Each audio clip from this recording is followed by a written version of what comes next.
Okay, so in this section for setup activities, we're going to talk about all the things that you need to do and decide and the phone calls you need to make in order to get your field experience going. Because that's what you want to do. Don't wait on this. Don't wait till the end of the semester or 3/4 of the way to start this. You want to start this immediately. Okay, so you want to become acquainted with all of the field experience expectations.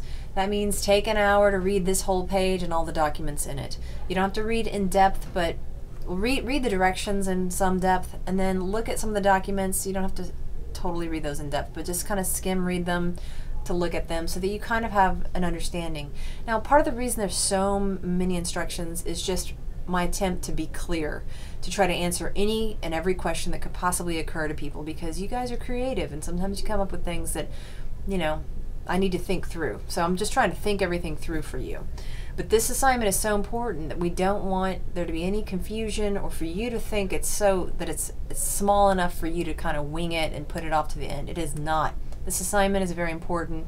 It is required to be done completely for you to pass the class, which I know you want to do more than pass the class, but that's why there's so much information. So you need to take the time to read the whole thing.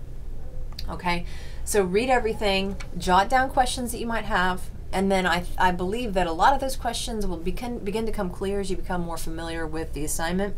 But write them down. If you can't figure out the answer to them, let me know. Post them in the course questions and answers board, or send me an email, or give me a phone call.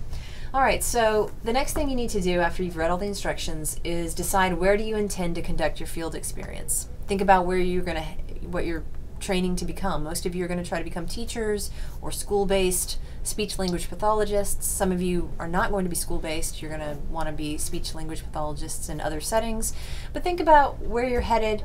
Look at the list of possible activities that you see here on this page, and pick one or pick a couple that you think that you could live with, because it's possible that you sign up for one, that you try to arrange to do one, but the site and the supervisor there does not want to have you there for whatever reason. They might not be able to accommodate you, so you might need to pick more than one place. There are other ideas. For example, the last option is local organizations, and that's pretty vague. So it could be that you find a program that's not listed, and if you have any questions, well, just try to sign up for it. And how do you do that?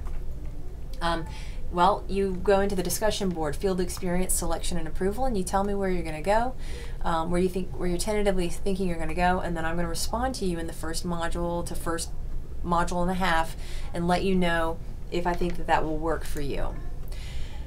Okay.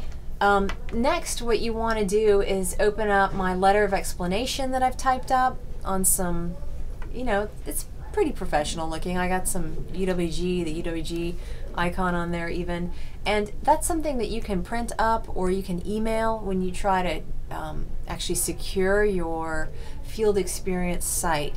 It might help you if some supervisor, if you just cold call some supervisor at some site and they don't really understand what you're about, that letter could help you. It's not required, but I would recommend that you go ahead and just print that up and give that to whomever you're trying to persuade to let you observe on their site, at their site. So that's just me explaining the assignment, just kind of giving some legitimacy to it, and it may or may not help you. All right, 1D, formally declaring your field experience locale. So up to this point, you've declared in the discussion board where you think you're going to go.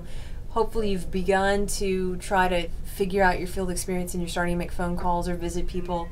And then what I want you to do is actually, once you've got it secured with that person, and you need to try to get this done immediately in the semester by the end of Module 1, you need to formally declare where you're going to be by filling out this form and submitting it to the Dropbox Declaration of Field Experience.